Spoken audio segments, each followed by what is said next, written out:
आयो गाइस पर्वत जिल्लाबाट यता पोखरा जाँदैछ।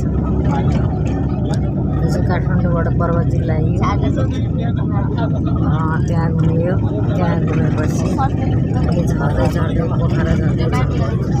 गाइजहरू कति राम्रो ठाउँ हेर्नुहोस्, हाम्रो बसको यात्रा।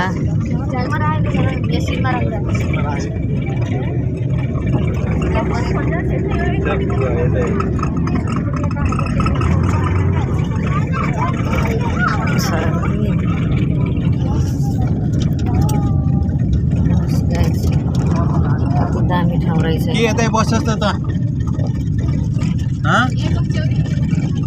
यतै बस्ने हो त?